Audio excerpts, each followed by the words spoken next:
अस्सलामु अलैकुम दोस्तों। पार्लियामेंट में एक ही बंदा है जो अवाम की आवाज़ को उठाता है।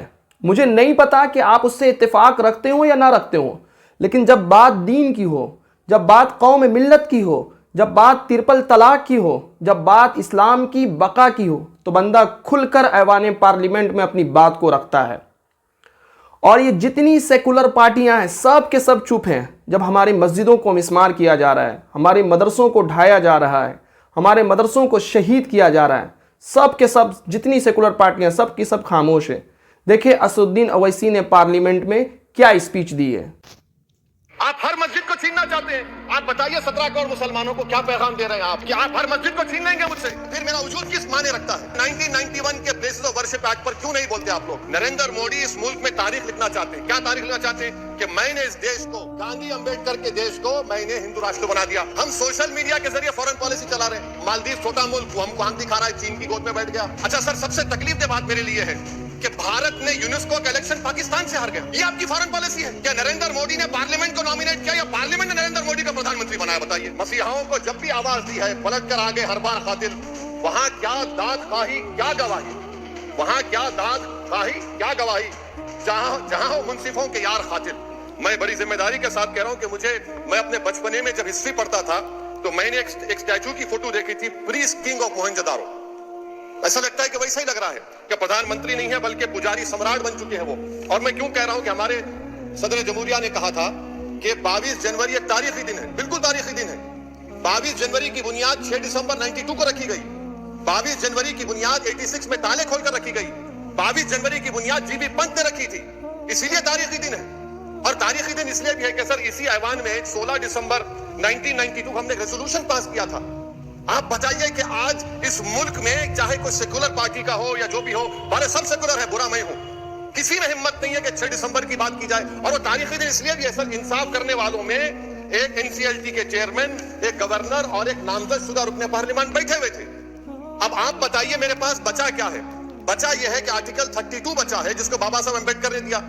आज मुल्क के 17 करोड़ मुसलमान भारत के वजीर आजम पर एतमाद भरोसा नहीं करते, बिल्कुल नहीं करते, बता रहा हूं, खुल के कह रहा हूं। अगर आप आर्टिकल 32 का ड्यू प्रोसेस ही खत्म कर देंगे तो फिर मेरे पास क्या बचेगा सर? क्या बचेगा? मैं यहाँ खड़े होकर वो सुप्रीम कोर्ट के मायानाज बेबाक वकील दुष्यंत दवे की तरह तो नहीं कह सकता।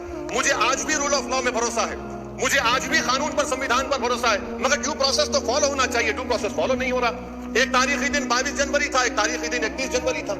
सर रात के अंधेरे में अपील किए बगैर आप आरे लेकर रास्ता खोल देते हैं। क्या पैगाम दे रहे हैं सर? 600 साल की महरौली की मस्जिद को बगैर को नोटिस दिए आपने डिमोलिश कर दिया। मैं जिम्मेदारी के साथ कह रहा हूं कि भारत के प्रधानमंत्री और उनकी सरकार भारत के मुसलमानों से उनकी शनाख्त को छीनना चाहते हैं।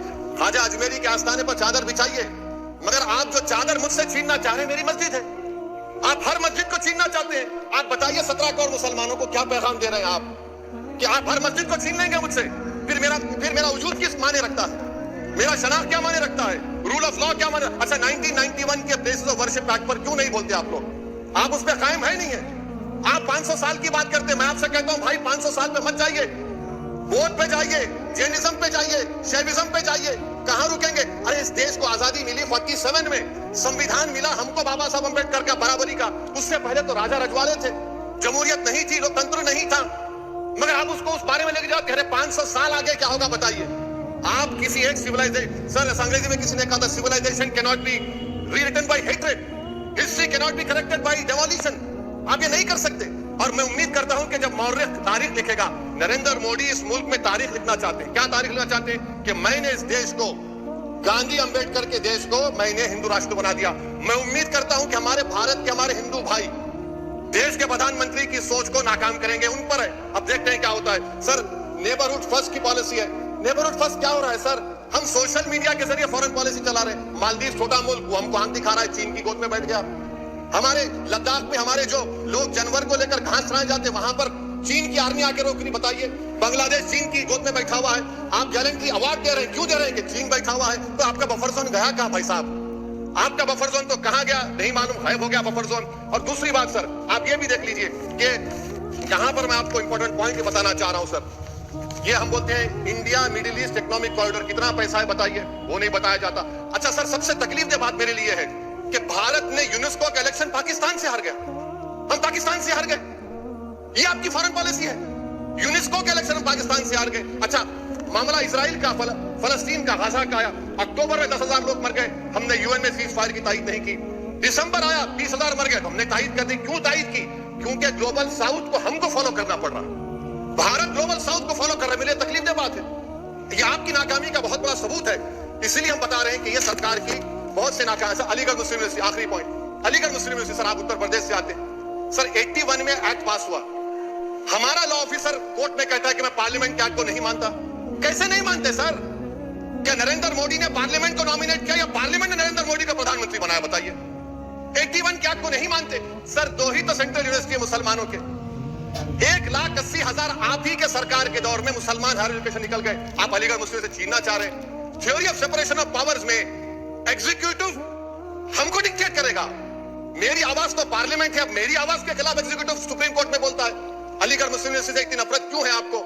वहां पर तो हिंदू भाई भी पढ़ते हैं सर। ये अलीगढ़ मुस्लिम यूनिवर्सिटी का मामला है। अब बोल क्या बोला?